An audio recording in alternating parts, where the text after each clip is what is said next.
Hey guys, Ken's97 still 171 back with another ATS video. We're in the same truck. I stopped at a repair shop right next door over here, and I put in a DD16, 600 horsepower, a little over 2,000 pound-feet of torque at 975 RPM. Changed the transmission to an Eaton Fuller Ultra Shift 18 speed with a 2-something gear, and I now don't remember what it was. It leveled out kind of. I maxed out the heavy cargo and then blended it back. I started with a 215, which I've run in the international with the with that 15 liter that's in there. Anyway, that runs a 215 on the highway and it does pretty well, but it's also an aerodynamic truck.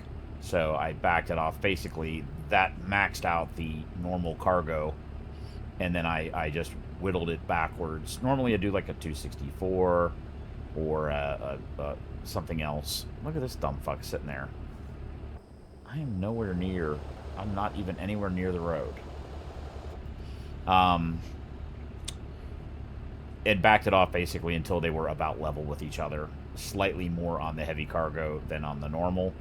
We got a 40,000 pound load. I already picked it up. Then I got fuel to fill the truck all the way up with fuel to see how it does. There's no trip computer in this, as far as I know.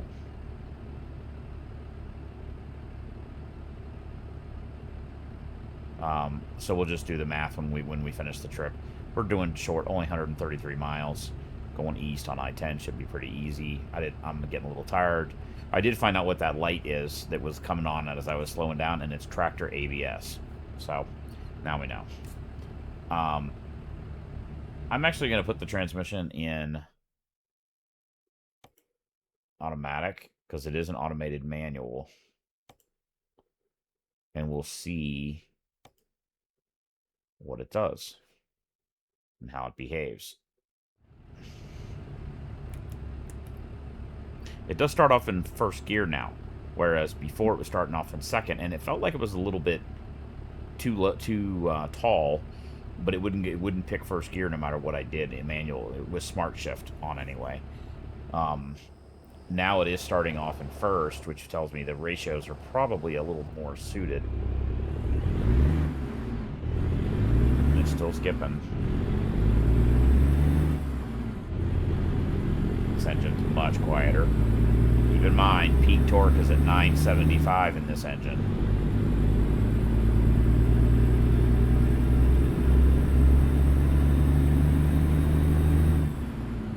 So this is kind of like taking an old truck and putting a brand new powertrain in it. Kind of the opposite of a glider, which is a new truck with an old engine.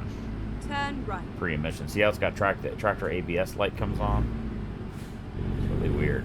Get ready to turn left. I wonder why. Oh yeah, I also put super singles on this. Turn left. Got rid of the lights on the roof. I should not have done that because that is a two-way street. Get ready to turn left. I did not even look to the left. Turn left.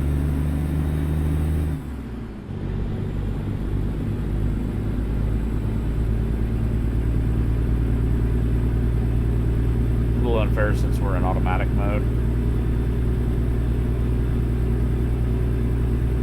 Notice how it's pulling that just fine though.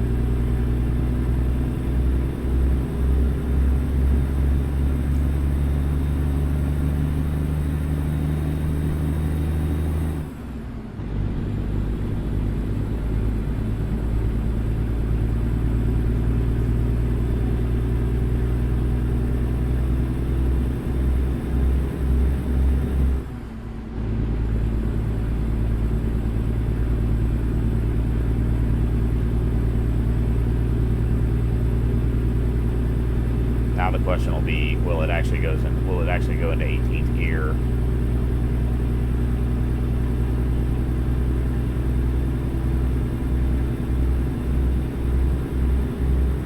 Look at that old car, that's cool. Yep, it did.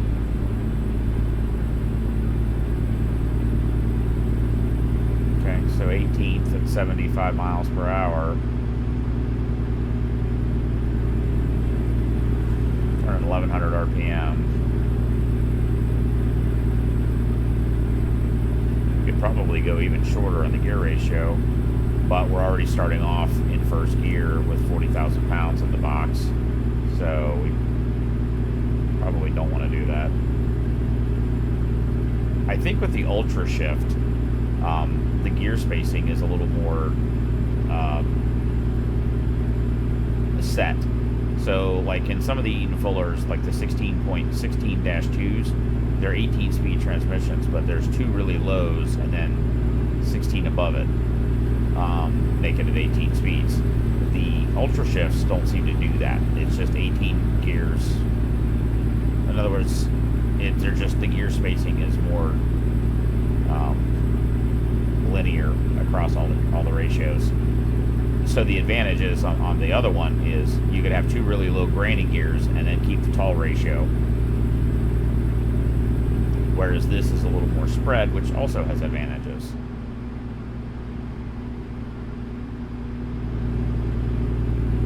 Engine's very quiet. Not much turbo noise either, unlike the Detroit.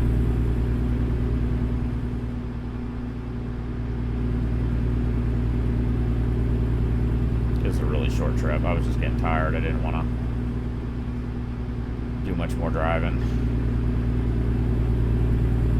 And we're going slower. I got rid of the light bar, super singles. So this ought to like maximize what the fuel economy could be.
Go to the left lane, and then get back to the right lane, and then exit.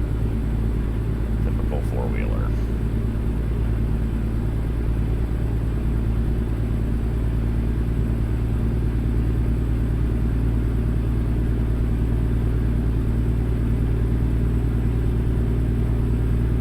Keep right, and then exit right.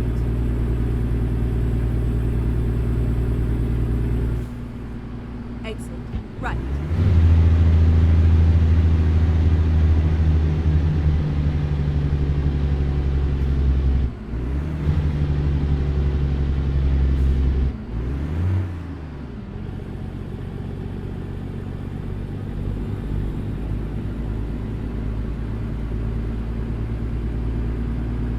Go straight on. Well, we're blowing it, guys. I'm sorry. Totally a bad move on my part.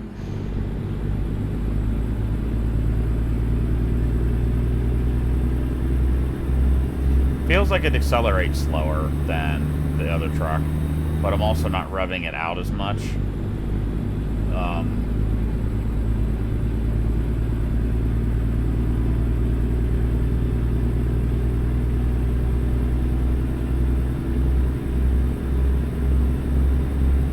Get ready to turn right.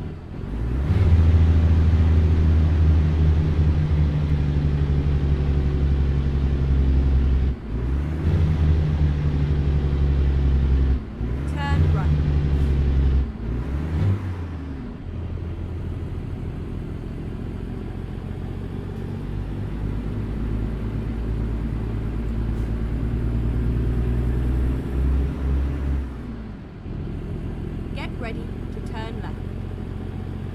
does just happily trundle along at 1,000 revs. Let's turn off the engine brake. Turn left. Yeah, tractor ABS light keeps coming on, even though we're not hardly moving. It's a little weird. Fine.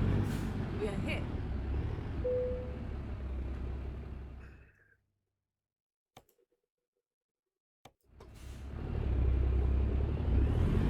See how it starts off in first? Let's do that again. See, tractor ABS is coming on all the time.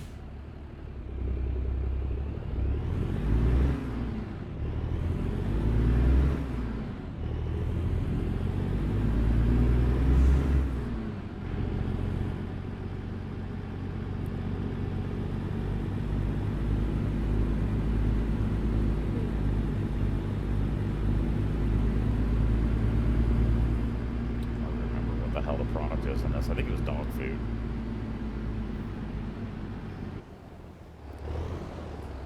Oh, that's great.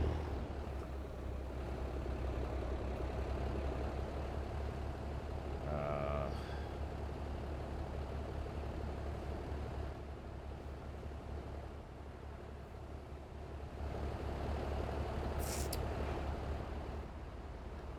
don't know that there's enough room. And this is a 40?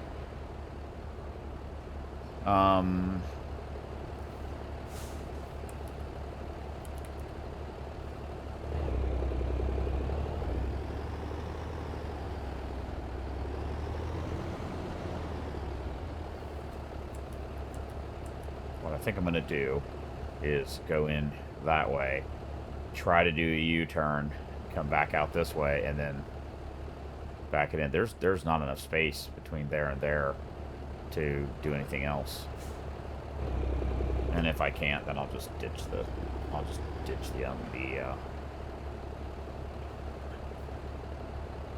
there's no way. Not with that fucking car parked there. We're gonna try. We're gonna hit that car. Yeah, no. Shouldn't. Yeah, we can't. There's no way we can get that in there. And I'm tired, and I really don't feel like fucking with it. So, I cheated. Let's check the mileage.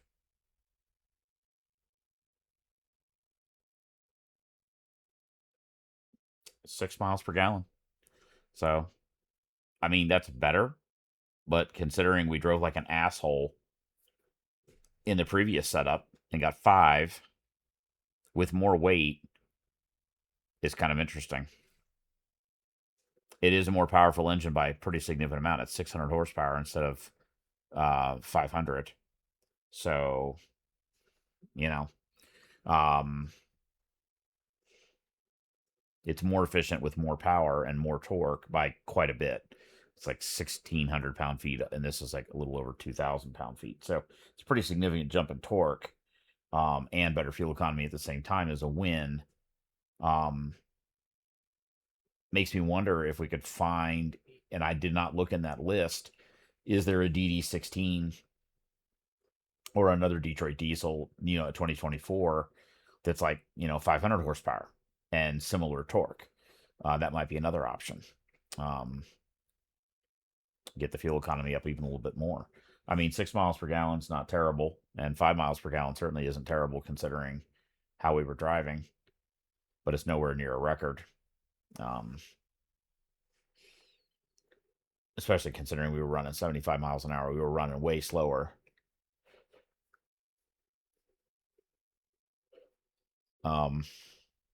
Interesting. And maybe what I need to do is try that Detroit 12.7 liter with an Eaton Fuller in the automated manual, which is in here now, with more of a gear spread. Because it was starting off in first all the time, or second all the time, and I couldn't get it to start off in second. So, yeah, I don't know. All right, guys, that'll be it. Hope you enjoyed. It was a short one. I do enjoy driving this truck. This is a nice truck. It's a good alternative to a W900. It's definitely shorter and easier to maneuver than a W900. It's not as good looking as a W900, but, hauls freight. All right, guys, have a good one. Be safe out there. Have a good Happy New Year. Make sure you take an Uber if you're drinking.